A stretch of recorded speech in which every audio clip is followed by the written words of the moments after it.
Well, Bill, thank you very much, and thank you everybody. Bill, thanks very much, and thanks everybody for the very interesting presentations and chat back and forth over the lunch hour. A marvelous feature of this technology where we're sitting hundreds of kilometers apart. We can talk to each other nearly as if we were in the same room. So welcome back, everybody. I hope that you're going to make yourselves comfortable. Find your seats, and we will begin. The first session this afternoon is being chaired by Jann Beeston. Jann was introduced to me by Ken Chapman. Many of you know Ken. And as a consequence, the Three Hills Library and the Hanna Learning Centre partnered in conducting the first project funded under Rural Alberta's Development Fund.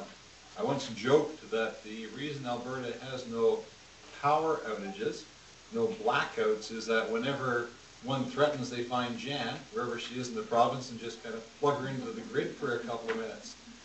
Jann is a valued contributor to many committees, boards, strategic efforts operating at the provincial and regional level. She is usually invited directly by one cabinet minister or another.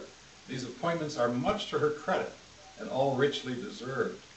But the thing that many of us most admire about Jann is her commitment, or long-standing, to building community capacity in rural Alberta, in Hanna and elsewhere. She has built the Hanna Learning Centre from the ground up over the past decade and a half into a premier model of what an adult learning council and the provincial community learning network can do in service to the lifelong learner and numerous others in the community.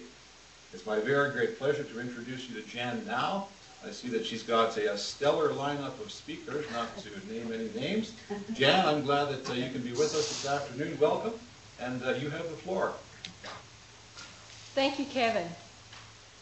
So welcome to the Quality of Life panel, and thanks to all the presenters to date, because today's really proving to be not just a demonstration of the utility and the programs, but it's very much about the relationships and being connected in a much broader sense. We've heard so much about what's happening out there and demonstrating the SuperNet and the video conference advantages. So in my handout, there's a handout that has community capacity building on it. In that handout, I've referenced the Aspen Institute because their research was what Rural Alberta's Development Fund used in determining their outcomes. So what is the capacity of your communities to adjust to change and to meet individual needs to support rural quality of life? In the Aspen model, the foundation is actually community capacity. The foundation of rural development is community capacity, which leads to quality of life. And community capacity is the ability to act. The ability to act using your community's commitment, resources and skills in a collaborative manner. To seize opportunities, solve problems and address needs and respond to change. Resulting in the growth at both the individual and the community level. And our panel today is going to demonstrate how various communities of geographical, special interest and cross-sectoral communities have implemented projects that build community capacity to enhance the quality of life in rural Alberta. If you could hold your questions till the end of the session, we'll answer them then. And first, it's my pleasure to introduce Kevin, who introduced me so that I could introduce him. So Kevin's going to present on a regional ClickSite project, which is collaborative community learning and innovation centres.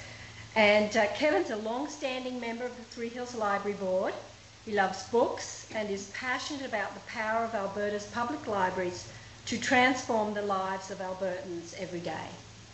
Along with the Library Board Chair, Susan Friesen, Mayor Edwards has helped move the Virtual Learning and Business Centre ClickSite concept forward to the point where it is now ready to pilot specific projects and applications. He hopes to offer some insight into the genesis of this street-level SuperNet initiative and how it serves as a prototype for a growing network of knowledge centres built in communities across Alberta. Thank you, Kevin.